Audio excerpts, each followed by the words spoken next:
Hi everyone. Okay, I'm just gonna get some things ready. Okay, so today we will be talking to Corban Addison. He is the author of wonderful books that deal with human rights. So I'm just gonna see if I can invite Corban now to join us.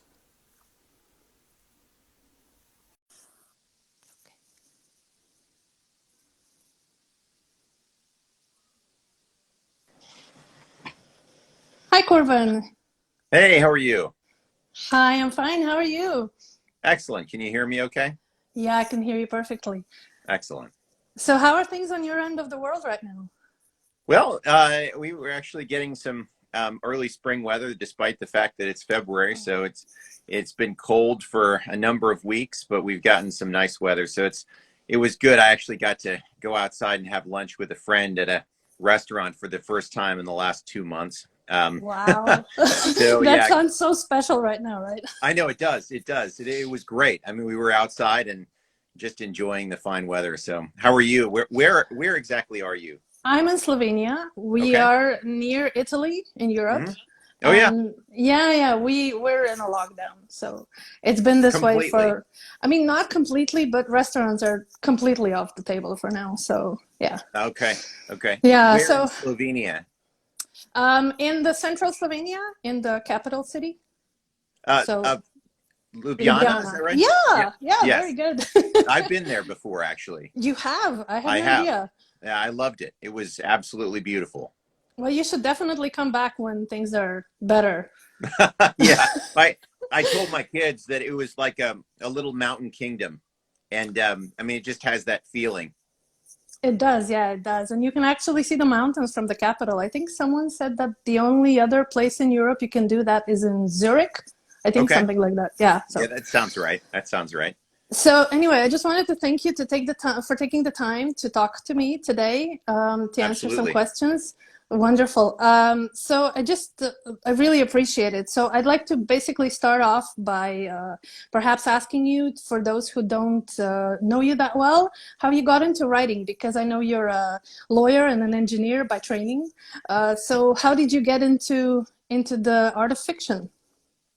Honestly, I was a writer all along, but I did other things. And partly because you kind of have to pick something in college, and so when I was in high school, even though I loved writing in high school, I never really imagined being a writer, and so I did what I enjoyed in high school, which was math and science, and so I kind of followed in my dad's footsteps in that. But about halfway through college, I realized I didn't want to be a practicing engineer. I enjoyed the academics of it, but I didn't actually want to do that. So I made the transition to law, which in the United States comes after a 4-year degree. So it worked out really well. And then I expected to practice in law, which I did for 7 years after law school.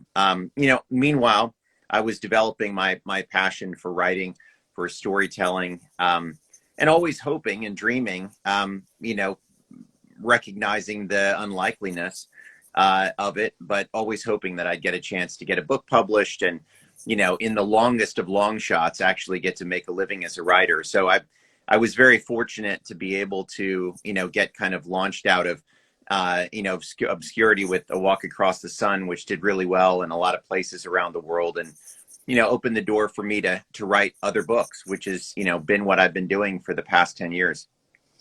Yeah, so I think you've written quite a few stories before A Walk Across the Sun actually happened. What were those stories about? I know you wrote travelogues and such because you were a traveler, but what kind of stories did you write then? Yeah, I A Walk Across the Sun was a complete change for me because previously I had written things that were, I mean, a lot of people's early fiction is autobiographical, and so I would say that my early attempts at storytelling were a bit more like that. They were also, I don't know if you know, like, and this is traveling back across the centuries, but Voltaire's Candide. There was a form of storytelling back in the Enlightenment that was like the philosophical tale, where people would use kind of storytelling. I mean, Dumas and the Count of Monte Cristo was similar to that, where they used the story as kind of a framework to explore different philosophical ideas. So I did that. I was kind of an amateur armchair philosopher in college and law school, and I read widely. And so I kind of wove those, themes into my early stories. It's not entirely surprising that they didn't find an audience. I did find a very limited audience of friends and even other authors who appreciated them for what they were, but there just wasn't a broad audience that would make a publisher interested. Though I did get some really nice feedback from folks in the publishing establishment when I submitted those books. Each one got a little bit more smiles and thumbs up from people, even as they said, no thanks. So Was it it was good. useful I mean, it was feedback? necessary. What's Yeah, that? yeah. Was it useful feedback? It was. I mean, not all feedback is useful, but feedback offered in kindness, especially from a position of experience, is always useful. It just takes the right, moment and the right heart to embrace it. I mean, none of us wants to hear that something we've spent 1,000 hours on and poured our souls into isn't good enough. That's just, it's a low blow. But it's necessary, to grow. And so I tried to sort of weed out the feedback that seemed, not to be offered in the right spirit, and embrace that which was and grow from it. Very good. So, if we jump onto A Walk Across the Sun, Kamatipura is the Mumbai area, which is actually really very shady. I remember after reading your book, my husband and I walked past it, and I said, "Oh, I want to, take a peek," and he didn't let me go. He said that it's too dangerous. And I know that you went undercover into Indian brothels and posed as a customer. In the book, I think Thomas was encouraged to not do that because he would stand out because of the color of his skin. Did you stand out? Did you encounter any suspicions or any difficult situations?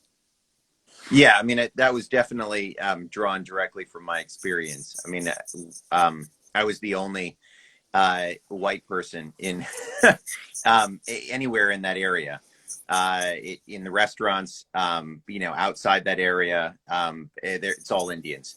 And then in the brothels, of course, it's in that area anyway, it's all Indians. There are Westerners in Mumbai, who partake in the sex trade, but they usually do it in different contexts. So I wanted to see that area because I figured that would be the most likely place for Ahalya and Sita to be held, and sold.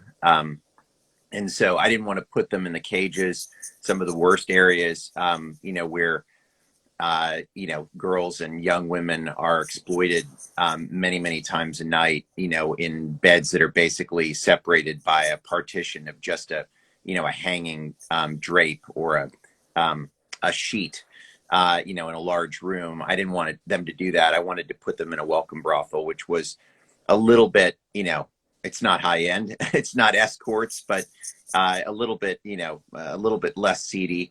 And so I wanted to see that for myself. And also I never would have been invited, I would not have been able to safely go into the cages area because that's all, fairly poor Indian, buyers. So nobody like me would ever go there. But yes, I mean, when I was in that area, I had a guide. He had actually done undercover work, had never been exposed, in that area, and he was known to the brothel owners, and he pretended to be basically a pimp, who was leading me to what I was looking for. And so, he got me in the door, but it actually took a bit of work. I mean, the brothel owner, there were two brothels I went into, and both of them were suspicious of me, thought I was with the police, didn't want to let me in initially, really took some arm twisting from my guide, but he vouched for me, and both of the brothel owners were like, okay, fine, we'll let him in. Of course, the hairiest moment is just when I'm standing or I'm sitting there on the couch, with the madame over there and the brothel owner, standing by the door that's now closed and locked. The windows are, drapes are now closed, and they bring out the girls in front of the mirror, and I've got to make a choice. Like, am I, my guide told me that I could make a quote unquote purchase and go back into a room and try to have a conversation with one of the girls. And I said, how likely would they speak English? Because I don't speak Hindi or Marathi, my guide said it's very unlikely that they would speak any English. And because a lot of them come from the villages, and they're not educated in English, if at all. They might know a few words, but again, they're not dealing with English speaking customers most of the time. So I figured, no, I'm not going to do that. I'm not going to put myself in that position. So I ultimately had to kind of, do the head shake and then, look at my guide and let him get me out of there. It was funny because my guide pretended like I was actually kind of snooty and like I thought the place was, dirty. And so he asked the brothel owner to show me around, to kind of fluff the pillows. So I actually it's the weirdest thing. Like I actually got a tour of one of the brothels. I mean, they, back into the rooms, and, they're tiny. It's just like a rabbit warren. Of course, they didn't show me the upper room. All of the brothels have upper rooms where they keep the youngest girls, but that's only for the trusted customer. They never would have admitted that they had anyone up there. They wouldn't have even admitted that they had a room like that. So yeah, it was a very interesting experience, something that was pretty life-changing, and definitely influenced the story. Yeah, that was actually going to be my next question. I imagine that once you see something like that, you can't unsee it. I don't That's true. think I don't think you can actually go back to your normal life and not have this somewhere in the back of your head and try to do something about it. Yeah, that's right. I mean, I will never forget the train ride back on the local train to to Bandra in the northern part of the city where I was staying. It was late at night, after midnight, and I was, largely alone on the train, just looking out at the lights of this bustling city that's kind of always under construction, and just imagining the lives of those girls that I could not influence, could not save, imagining their stories, where they came from, wondering how long they would, be confined in that place and how many men would exploit them. Yeah, it definitely impacted me. I wish that there was something I could do. And I think that kind of haunted me as well. Like, should I have tried to intervene in some way? But of course, I'd read many stories of attempts made to intervene, without law enforcement. And it's always a bad idea. It's, They never end well. dangerous. It never ends well. Yeah. Yeah, yeah, So, and ironically, some interventions from law enforcement don't end well. I mean, one of the yeah. challenges with exploitation is that, each girl, each woman has a story. And, in some cases, as hard as it is for us to appreciate, they become psychologically bound to their pimps, their brothel owners. It's like the Stockholm syndrome. Even if they're liberated, there's a temptation to return to their exploitation, because it was the known world, whereas Yeah. the world beyond exploitation afterward is completely unknown, and to some is quite terrifying. So in any event, yes, it haunted me. I can still see it. I can still imagine it. It's been 12 years now. Was that the moment when you decided that basically all of your books will have some sort of a human right note, or rather theme, actually? I wouldn't call that the moment. I think that was just an extension of that transformation that had already occurred. I mean, I had the idea. It was really my wife's idea for A Walk Across the Sun. And then I did some initial research. And then, I knew I'd need to travel and have experiences overseas. So I was already deep in the weeds in the project, at that point, but it definitely secured for me the significance of it. I knew I was going to be writing a novel. In other words, I wouldn't be telling the stories of those girls.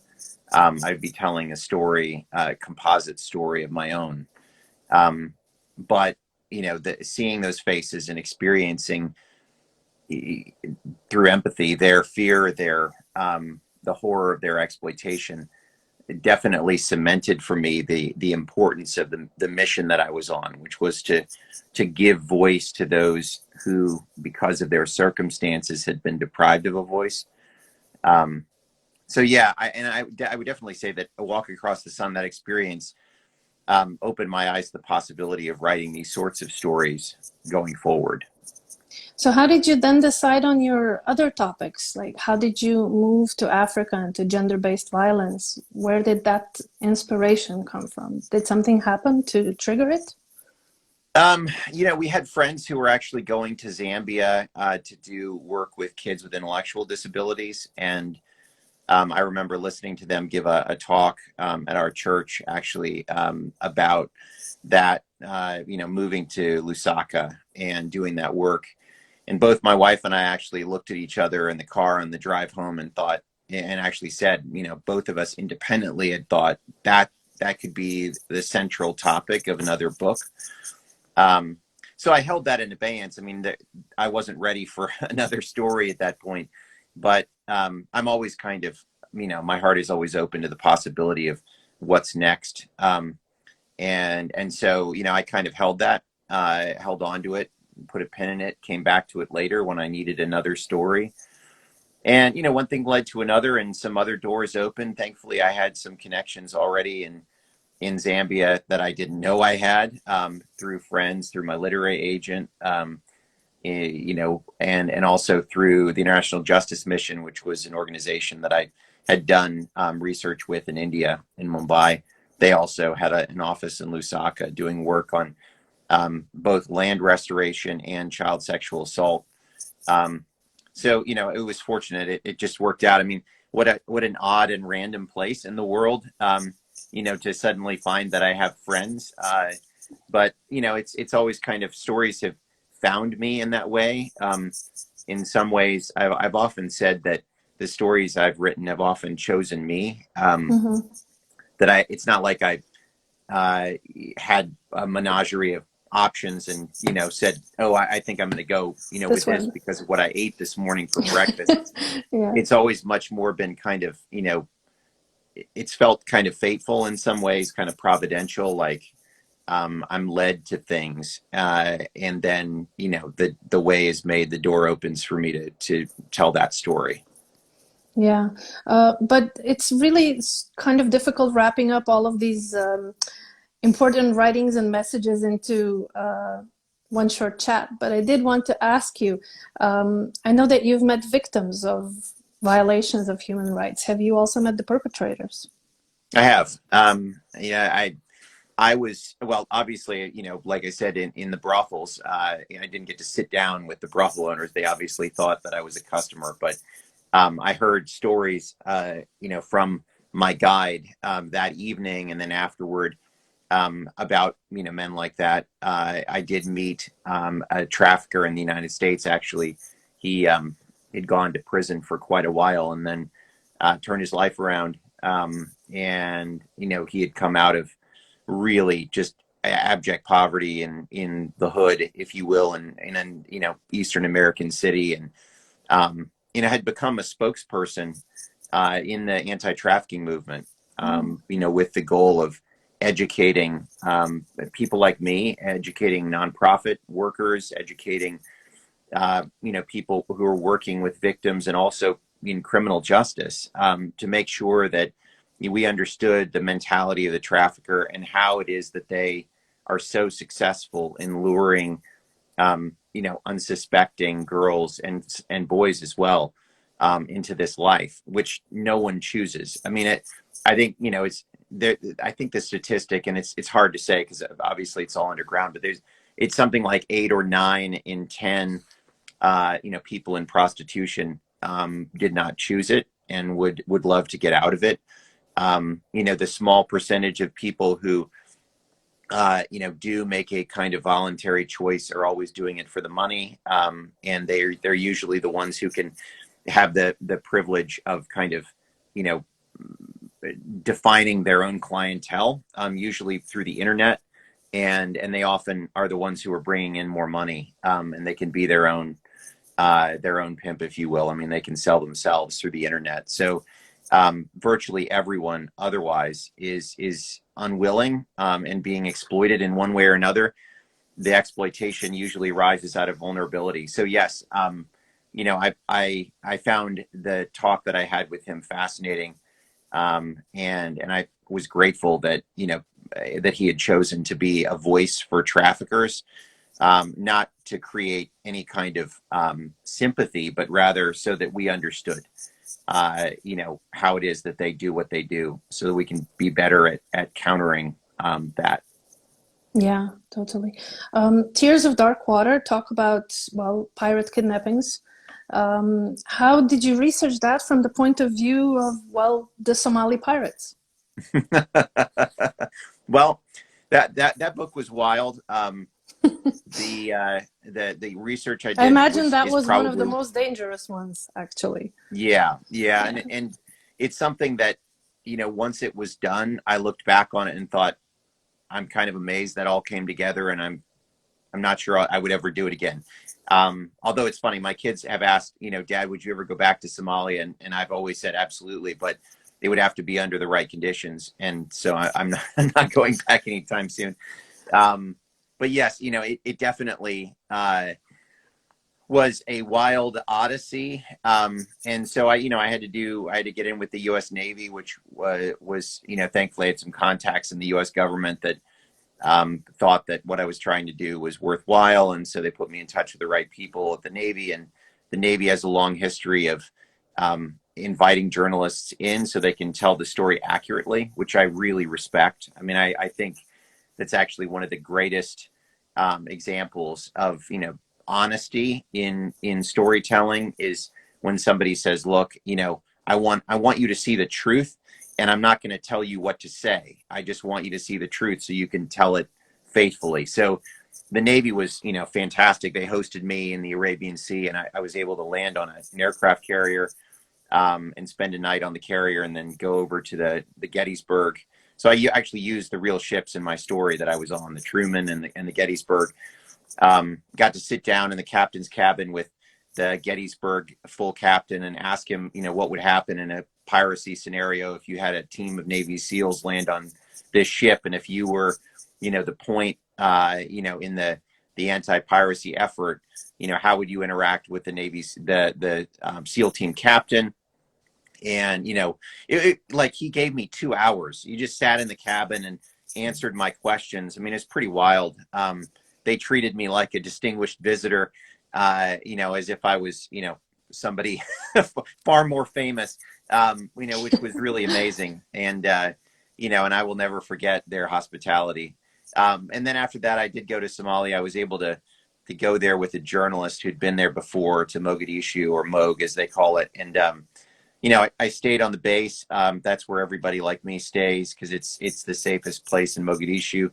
The walls have never been breached, but you leave the city and all of a sudden you put a target on your back. I was told that if I tried to go anywhere in the city, I would need a guard of somewhere between 5 and 10 guys with AKs, and that it would cost an immense amount of money for that security detail.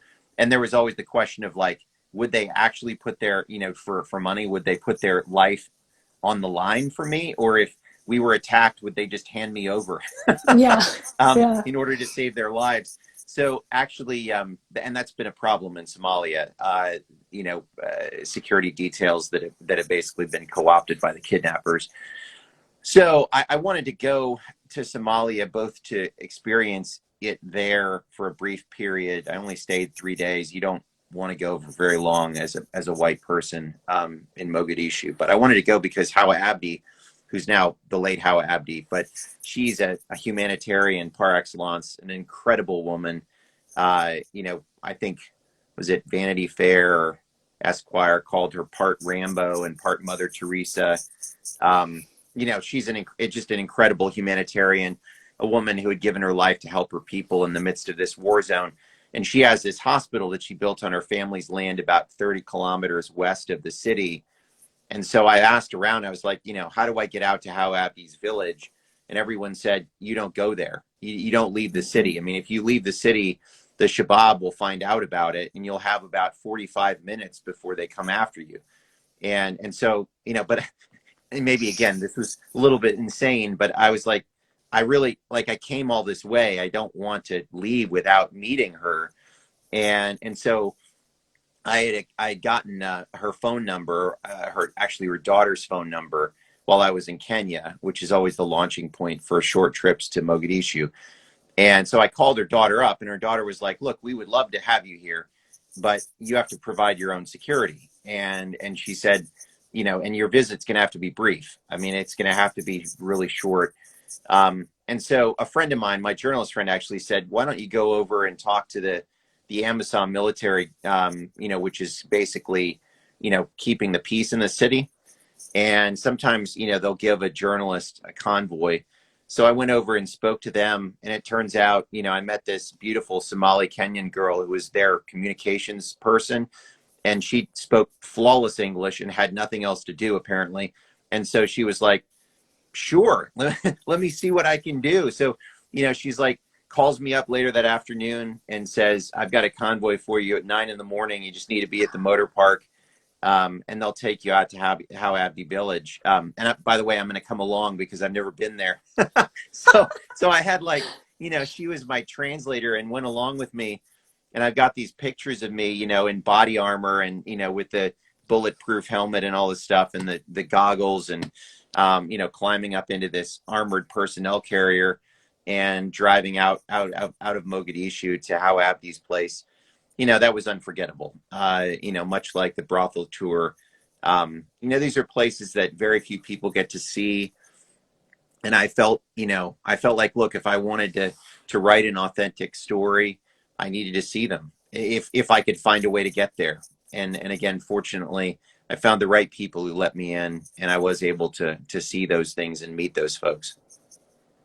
What is your process actually like? Do you have like a schedule that you keep to daily, or do you wait for inspiration? I keep working hours. Mm-hmm. I did that. I came out of the law. I was a lawyer before, and so I would always go to the office and work a long day. And so, I transitioned to writing and didn't feel like it made any sense to have a different life. I mean, I obviously had to find a different office, but my wife and I work well when we're working apart, and then we come home and have our evenings and mornings and weekends. So, working out of the house never really occurred to me. So I got an office, and it's a small office. I'm in it right now. But it's a perfect little writer's nook, for me, and in a cool part of my town, and allows me to go out and walk whenever I need to, and to think. And it's a short drive from home, but it keeps me in a space where I can be creative. So I tend to, but I've written words that go into books lots of places. I've written out of hotel rooms. I've written on planes.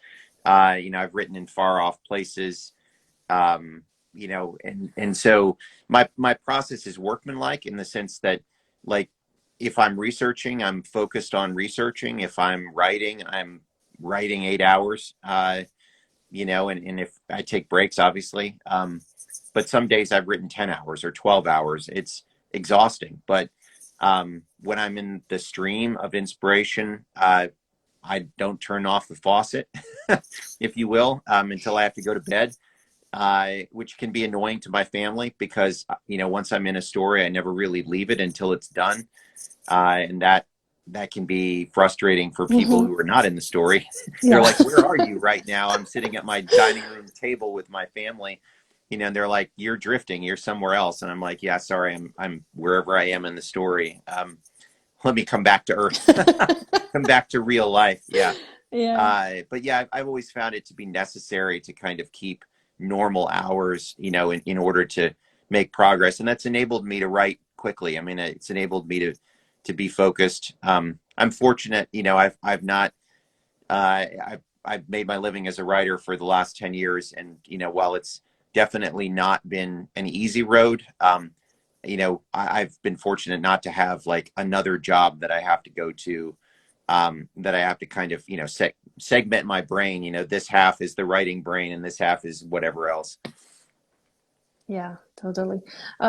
Your the last of your books of this foursome is called A Harvest of Thorns, and it deals with fast fashion, which has become a big problem in today's world, actually. How did you come up with that idea? So that was also my wife's idea originally. I mean, not the She's a fast keeper. fashion part. What's that? She's a keeper. Oh yeah, yeah, I knew that long ago. Yeah, she actually, after I wrote A Walk Across the Sun, she was like, you really ought to write a book about the labor trafficking side of it, the forced labor side. And I thought, and there were other people, friends of mine that I had made in the justice community who encouraged me to do that too. But that's such a vast topic. I mean, there's so many different industries, so many different products, so many different goods and Yeah, services that are impacted by slavery that I just was like, there's no way to contain that in a story. Like the sex trade, you can kind of distill it down, in a much easier way, though it's vast and though it has many different dimensions. The reality of prostitution looks largely the same in most yeah, places. There are different levels of it, but what it looks like in, Mumbai is a little bit different from Thailand, is a little bit different from Eastern Europe or New York or wherever, like, but there's also a lot of similarity. And so, I felt like I could embody a story about the global sex trade, and only touch a few countries in A Walk Across the Sun. With A Harvest of Thorns, I knew, that I would have to pick an industry, hmm, and it didn't come to me until I actually saw a video that had been done by a nonprofit after the Tazreen Fashions factory fire in 2012, which in a totally wild uh, way actually was almost identical to the Triangle Shirtwaist factory fire in New York in 1911. I mean, down to the details of like the doors being barred by the factory owners and floor managers for the immigrant women who had to jump out of windows in order to yeah, save themselves from the flames. I mean, it literally was like history repeating itself. And when I saw that, I thought, oh my gosh, that's an incredible way to begin a book, because I'm always looking for kind of a hook to keep readers engaged. And so I thought a fire in a clothing factory would be incredible, in Bangladesh. And then I started thinking about it. I thought, actually, fashion, clothing, even if you're not like a fashionista, we all wear clothing yeah, 99% of our lives. So this is an industry that touches all of us. Every one of us buys it. We have to make decisions about it, and if a lot of it is being touched in one way or another by exploitation, abuse, and slavery, as consumers, we need to know that, and we need to have some clue how to deal with that. And so I thought, if I'm going to pick an industry, I want to pick one that's going to be going to touch the most readers and is going to be the most accessible. Would have been harder, I think, to write about something like, rug making, yeah, or toy manufacturing. I mean, you have to have kids to care about that, right? But all of us wear clothing. So yeah, I was like, okay, I think I have the framework of a story. And then I just started, asking around and talking. By then I had, enough friends in the justice community that I was like, okay, I think I want to write about this industry. Do you know anybody who works in that industry? How do I get in with brands? How to kind of confine myself, because it's like 50 different countries that make clothing in the world, for export. And so obviously I had to pick, like, where am I going to go? yeah, I can't go everywhere. Where are the exploited folks going to be? Who is going to kind of be the backbone of the story? And I made a decision early on that I wanted to make it a corporate story and not just make it a victim story. So Walk Across the Sun obviously followed, Ahalia and Asita, and of course it followed Thomas as well on the other side of it. But I thought that I really wanted to tell the story of an American company that was impacted by, a disaster, hmm, and that yeah, was then, sort of forced into a crisis of conscience. Because at the end of the day, and I learned this in my research, of all the different stakeholders, government, nonprofits, consumers, investors, and brands, the brands have the most power to effectuate change the fastest. you would imagine maybe the government could, and maybe it could if it were more concerned about acting in Yeah. the interests of the poor versus the powerful. But what government on earth does that Does that? routinely? Yeah. So, for the most part, it's the brands that, can be shamed into being better. Mm-hmm. And so that was the story I wanted to tell. Like, what amount of pain would it take to take a multi-billion-dollar corporation to really have a crisis of conscience and Yeah. perhaps change its business model? Yeah. All of them have such poetic titles. What can you tell me about that? Titles have always been fun. I'll sit down and sometimes they just come to me. Mhm. Sometimes they don't. Sometimes it takes actually a lot of work. I'm actually in the process right now of trying to figure out the title for a new book, which is actually a work of narrative nonfiction. So while I wrote it in the style of a novel, it's a true story, and it's totally compelling. I unfortunately can't say much about it at this Oh, point, come on. but it will be. It's in the pipeline for publication next year in the spring.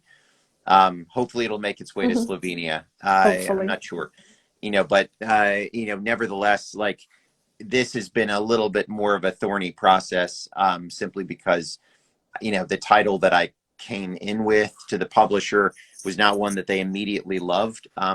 Whereas some of my other titles they have, and I've never had to really deal with other voices in the mix.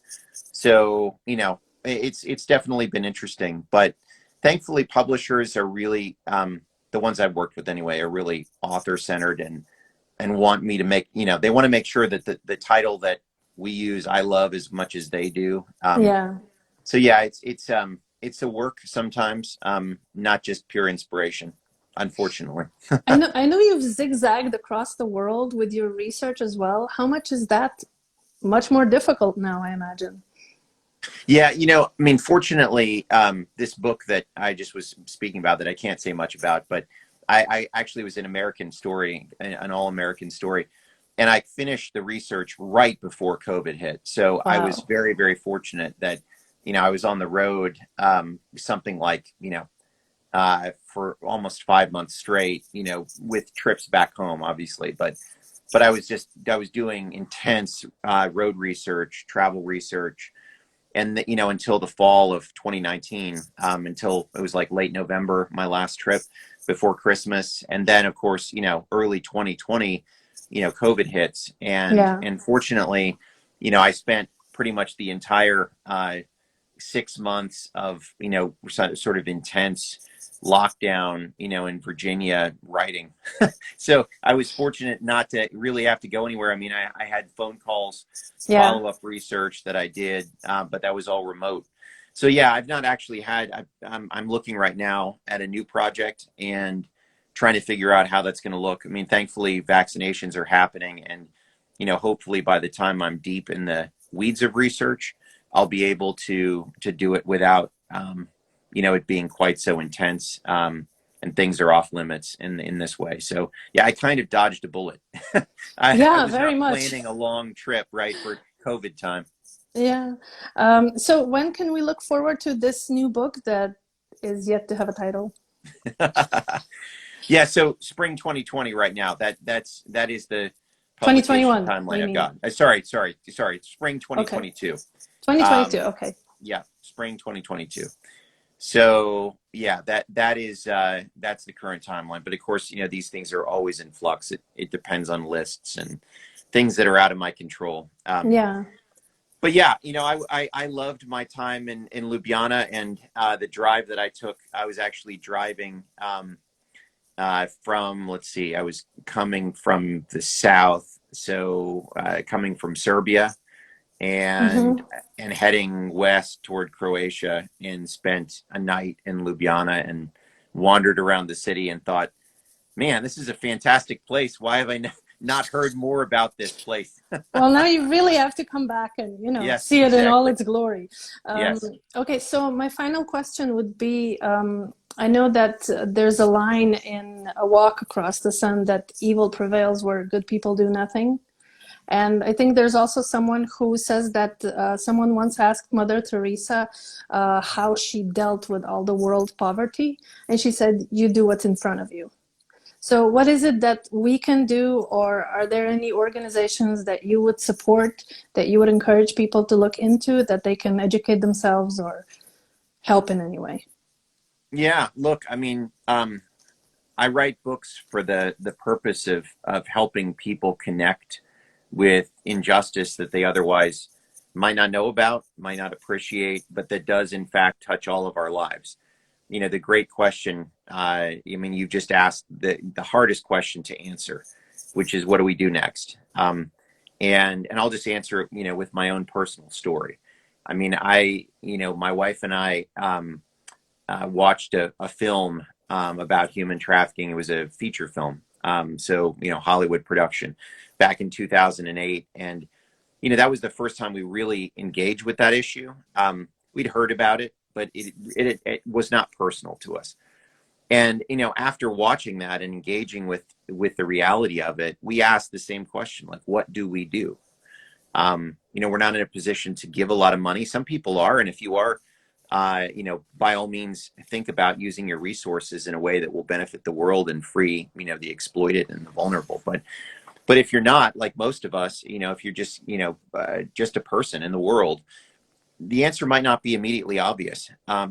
But over time, you know, as we continue to wrestle with that, that is where the vision for A Walk Across the Sun came from. You know, my wife actually had the idea one day, you know, you've been writing these books that, you know, you're a great writer, but nobody wants to publish them.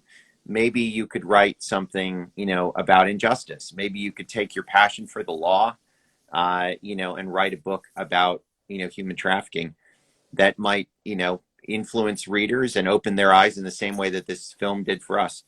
You know, that was the way that I answered the question. I then said, okay, that seems like an amazing idea. I don't know exactly how I would do that.